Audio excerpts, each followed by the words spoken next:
قربانی کے بارے میں چند باتیں آپ کے گوش گزار کرنا چاہتا ہوں۔ اللہ تبارک و تعالیٰ نے حکم فرمایا فَصَلِّ لِرَبِّكَ وَانْحَرْ، اے محبوب اپنے رب کے لیے نماز پڑھیے اور قربانی کیجیے۔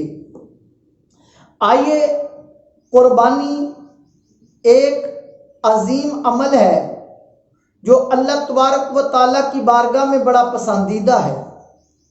قربانی امام اعظم ابو حنیفہ رحمۃ اللہ علیہ آپ کے نزدیک واجب ہے، جبکہ دیگر ائمہ کے نزدیک یہ قربانی سنت ہے۔ وجوب کی دلیل کہ حضور علیہ الصلاۃ والسلام نے جامع ترمذی کی حدیث مبارکہ ہے، جب سرکار مدینہ پاک تشریف لائے تو قربانی کا حکم نازل ہوا اور 10 سال مسلسل نماز عید کے ساتھ سرکار نے مدینہ پاک میں قربانی بھی پیش کی۔ سرکار کا تسلسل کے ساتھ ہر سال قربانی کرنا، ایک سال بھی درمیان میں ترک نہ کرنا، یہ اس کے وجوب کی دلیل ہے کہ قربانی کرنا واجب ہے، صرف سنت نہیں ہے۔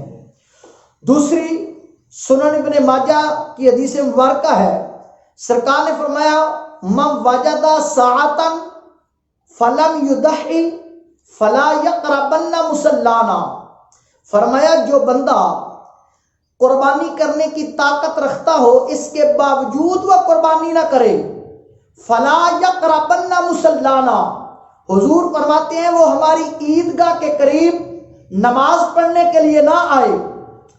اب اگر یہ فقط سنت ہوتا عمل تو سنت عمل کے لیے اتنی تشدید نہ کی جاتی، تو لہٰذا قربانی کی شرعی حیثیت یہ قربانی واجب ہے صاحب نصاب پر۔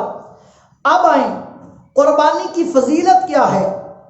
مسند امام احمد بن حنبل میں یہ حدیث پاک موجود ہے۔ حضرت زید بن ارقم فرماتے ہیں صحابہ نے حضور سے عرض کیا یا رسول اللہ یہ جو ہم قربانیاں کرتے ہیں ما ھذل اضاحی، یہ قربانیاں کیا ہیں؟ فرمایا سنت ابیکم ابراہیم، یہ تمہارے باپ ابراہیم علیہ السلام کی سنت ہے۔ یا رسول اللہ ما لنا فیہ، ہمیں اس قربانی کرنے کا اجر و ثواب کیا ملے گا، فائدہ کیا ہوگا؟ فرمایا وہ جانور جن کے جسم پر بال ہوتے ہیں، بِكُلِّ شَعْرَةٍ حَسَنَةٌ، ہر بال کے بدلے اللہ تمہیں ایک نیکی عطا کرے گا، گناہ معاف کرے گا۔ قالوا مَصُوفُ، یا رسول اللہ جن کے جسم پر اون ہوتی ہے، تو سرکار نے فرمایا ہر اون کے ریشے کے بدلے اللہ تبارک و تعالی تمہیں نیکیاں عطا کرے گا اور گناہ معاف کرے گا۔ اور یہ قربانی کا عمل اللہ کی بارگاہ میں اتنا پسندیدہ عمل ہے، جامع ترمذی میں حدیث مبارکہ ہے، حضور علیہ الصلوۃ والسلام نے ارشاد فرمایا ان ایام قربانی میں احراق دم سے بڑھ کر اللہ کی بارگاہ میں کوئی پسندیدہ عمل نہیں ہے۔ فرمایا یہ قیامت کے دن جانور اپنے سینگوں اور اپنے ناخنوں اور کھروں سمیت آئے گا، اور یہ اعمال نامہ جہاں پر تولے جا رہے ہوں گے وہاں پر اس کو نیکیوں کے پلڑے میں رکھا جائے گا۔ اور کنز المال شریف کی حدیث ہے، فرمایا وہ جانور جن کو تم قربانی کے لیے ذبح کرتے ہو، قیامت کے دن جب تم پل صراط سے گزرنا چاہو گے تو یہ آگے آپ کے لیے بطور سواریاں کھڑے ہوں گے تاکہ تم ان پر سوار ہو کر جنت میں داخل ہو جاؤ۔ تو فرمایا خوشی کے ساتھ ان کو کیا کرو۔ فرمایا جب قربانی کے جانور کو ذبح کیا جاتا ہے، اس کا پہلا قطرہ خون کا زمین پر گرنے سے پہلے اللہ تبارک و تعالیٰ کی بارگاہ میں یہ قبول بھی ہو جاتا ہے اور اللہ تبارک و تعالیٰ اس بندے کے گناہوں کو معاف بھی فرما دیتا ہے۔ اب آئیے قربانی کا وقت کیا ہے، قربانی کب کرنی چاہیے؟ قربانی یہ عید کی نماز پڑھنے کے بعد سے لے کر 11 اور 12 ذی الحج کی مغرب سے پہلے تک اس کا 3 دن اس کا وقت ہے۔ ایک صحابی حضرت برہ بن عازب فرماتے ہیں، بخاری مسلم کی متفق علیہ حدیث مبارکہ ہے، انہوں نے اپنی قربانی حضرت برہ کے ماموں نے عید کی نماز سے پہلے کر لی۔ سرکار نے ان سے پوچھا کہ تم نے کیوں ذبح کر لیا؟ نیت نیک ہے کہ یا رسول اللہ میں نے چاہا اپنے گھر والوں کو بھی گوشت پکا کر کھلایا جائے اور ہمسائے قریب ہیں غریب ہیں انہیں بھی بھیجا جائے، تو ان کی خدمت کی جائے گوشت کی صورت میں۔ تو سرکار نے فرمایا تم دوبارہ اس جانور کو ذبح کرو، دوبارہ ذبح کرو۔ اب انہوں نے عرض کیا یا رسول اللہ میرے پاس تو اتنی عمر کا جانور نہیں ہے جو قربانی پر لگے۔ سرکار نے فرمایا جاؤ تم وہی جانور جا کر ذبح کر دو، وَلَن تُجْزِيَ عَنْ أَحَدٍ بَعْدَكَ، لیکن تیرے بعد کسی اور کے لیے اس چھوٹی عمر کے جانور کی قربانی کرنا جائز نہیں ہے۔ اگر قربانی عید سے پہلے کر لیتے تو قبول ہوتی تو حضور صحابی کو دوبارہ کرنے کا حکم نہ دیتے، اگر فقط سنت ہوتی تو پھر بھی دوبارہ کرنے کا حکم نہ دیتے۔ تو چھوٹے جانور کی قربانی اللہ نے اپنے محبوب کو شریعت میں مالک و مختار بنایا ہے، حضور نے اپنے اختیارات سے اس صحابی کے لیے اس چھوٹے جانور کی قربانی کے جواز کا حکم ارشاد فرما دیا۔ آئیے قربانی 3 دن تک جائز ہے، 12 کی شام تک 10 کی عید کی نماز پڑھنے کے بعد حضرت عمر فاروق رضی اللہ تعالی عنہ، حضرت مولا علی، حضرت عبداللہ بن عمر، عبداللہ بن مسعود، حضرت انس بن مالک، حضرت ابو ہریرہ رضی اللہ تعالی عنہ، دیگر صحابہ، ان سے مروی ہے، امام مالک نے موطا امام مالک میں نقل کیا، فرمایا حضرت عبداللہ بن عمر اور عمر فاروق اور حضرت مولا علی کا فرمان، فرمایا الاضحیۃ یوم النحر و بعدہ یومان، فرمایا قربانی 10 ذی الحج جو قربانی کا دن ہے، فرمایا اس دن ہے اور 2 دن اس کے بعد 11 اور 12۔ اگر کوئی بندہ اس کے بعد 13 کو قربانی کرتا ہے تو اس کا ذبیحہ تو ہو جائے گا، قربانی کا جانور اس کے لیے صدقہ تو بن جائے گا، لیکن قربانی کا ثواب نہیں ملے گا، کیونکہ قربانی صرف 3 دن ہے، اس کے بعد نہیں ہے۔ آئیے قربانی کا جانور وہ اس کی آنکھیں، کان، اس کے اعضاء درست ہونے چاہیے، سالم الاعضاء ہونا چاہیے۔ حضور علیہ السلام سے پوچھا گیا یا رسول اللہ قربانی کا جانور کیسا ہو؟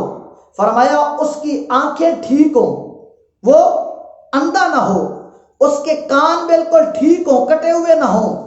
فرمایا اسی طرح وہ اتنا کمزور اور لاغر نہ ہو کہ اس کی ہڈیوں سے جو گدا ہے وہ بھی باقی نہ رہے، اور اتنا کمزور لاغر لنگڑا کہ وہ قربان گاہ تک چل کر بھی نہ جا سکے، اس کا لنگڑا پن ظاہر ہو۔ تو فرمایا ان عیوب کا اگر پایا جانا جانور میں موجود ہو تو پھر وہ قربانی پر جانور جائز نہیں ہے۔ پتہ چلا اللہ کی بارگاہ میں وہ عمل اور وہ چیز پیش ہوتی ہے جو بے عیب ہو، اسی لیے ہمیں بھی صدقہ و خیرات اور دیگر اعمال کرتے ہوئے اس کو ریاکاری کے عیب سے پاک کرنا ہوگا، اس کو حرام مال سے پاک کرنا ہوگا۔ جو چیز اللہ کی بارگاہ میں خرچ کریں وہ حلال کمائی سے ہو، وہ خلوص دل کے ساتھ ہو، کیوں اللہ فرماتا ہے لن تنالوا البر حتی تنفقوا مما تحبون، جب تک تم وہ چیز خرچ نہیں کرو گے جو دل سے پسند ہے اس وقت تک تمہیں نیکی حاصل نہیں ہوگی۔ آئیے اب قربانی کے جانوروں کی عمر کتنی ہونی چاہیے؟ سب سے افضل ترین صحیح مسلم شریف کی حدیث ہے، حضرت جابر بن عبداللہ روایت کرتے ہیں قال رسول اللہ صلی اللہ علیہ وسلم لا تذبحوا الا مسنۃ الا ان یعصر علیکم فتذبحوا جزعۃ من الدان، بخاری مسلم شریف کی حدیث پاک ہے۔ فرمایا جانور دوندہ جس کے آگے والے 2 دانت نکلے ہوئے ہوں، فرمایا وہ ذبح کرو، اگر اس کا ملنا مشکل ہو جائے الا ان یعصر علیکم، اگر تم پر وہ جانور ملنا مشکل ہو جائے تو پھر کھیرا جانور اس کو ذبح کر دو۔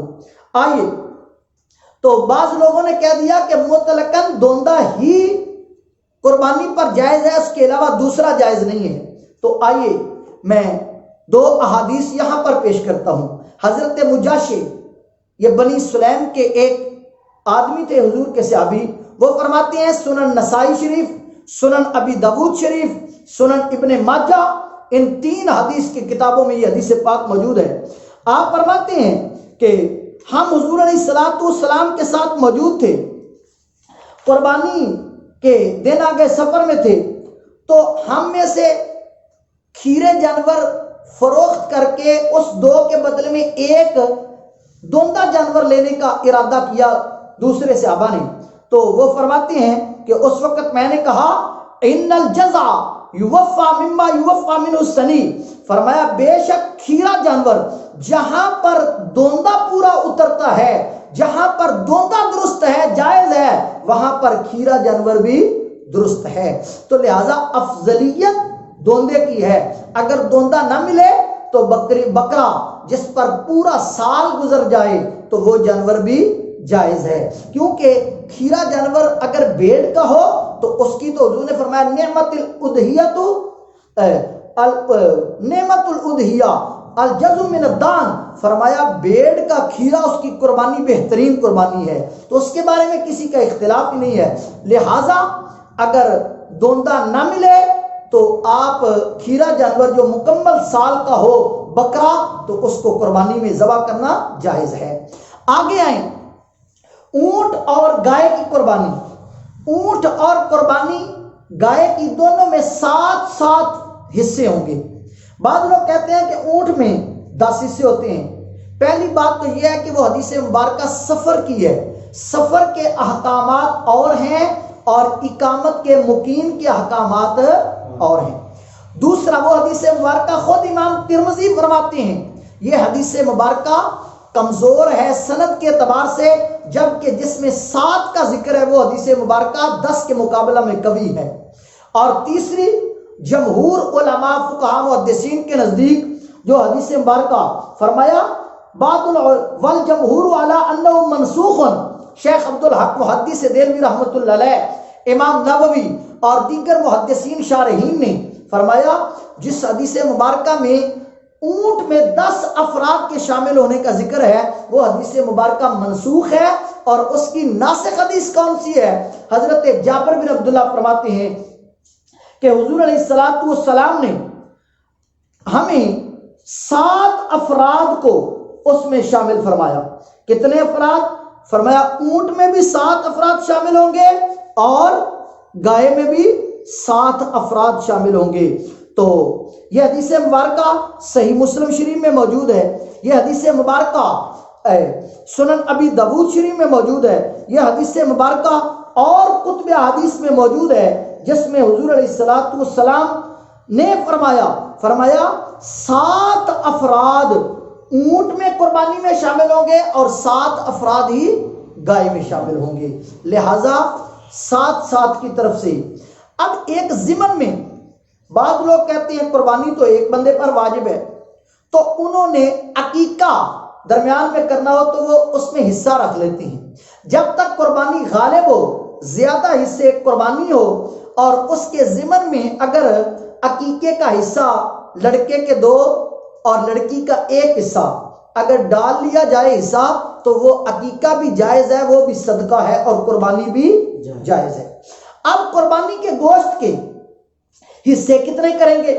پہلے حضور علیہ الصلوۃ والسلام نے قربانی کم تھی، صحابہ کی حالت مالی طور پر کمزور تھی، کم قربانی کرتے تھے، پہلے حضور نے فرمایا نہایتکم عن اکل لحوم الاضاحی فوق 3، پہلے میں نے تمہیں 3 دن سے زیادہ گوشت کھانے سے منع کیا تھا قربانی کا، اب فقلوا وادخروا، فرمایا قربانی بھی کرو اور کھاؤ بھی اور ذخیرہ بھی کرو، لہذا 3 دن کے بعد بھی قربانی کا گوشت کھانا اور ذخیرہ کرنا جمع ہے۔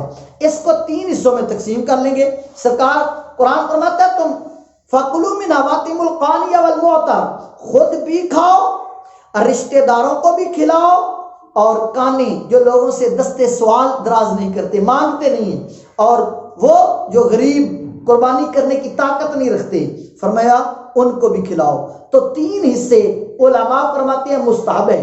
امام نووی نے شرح صحیح مسلم میں نقل کیا، علامہ ابن کثیر نے تفسیر ابن کثیر میں نقل کیا، صاحب ہدایہ نے ہدایہ شریف میں نقل کیا، اور محدثین شارحین نے نقل کیا کہ قربانی کے گوشت کے 3 حصے کرنا مستحب عمل ہے۔ آئیے اب قربانی کا عمل، کچھ لوگ قربانی کا جانور ذبح کرواتے ہیں اور اجرت میں وہ کھال بھی دے دیتے ہیں۔ سنن ابی داؤد شریف کی حدیث پاک ہے، حضرت علی المرتضیٰ فرماتے ہیں حضور نے مجھے حکم دیا کہ قربانی کا جانور جب تم کسی سے ذبح کرواؤ تو فرمایا کھال کو اس کو اجرت میں نہ دو، بلکہ اجرت اس کو الگ سے دو۔ اگر گھر میں ضرورت ہے، جیسے پہلے لوگ چمڑے کی وہ چیزیں بنایا کرتے تھے، جائے نماز بنا لیتے، مشقیں بنا لیتے، تو گھر میں استعمال کرنا جائز ہے۔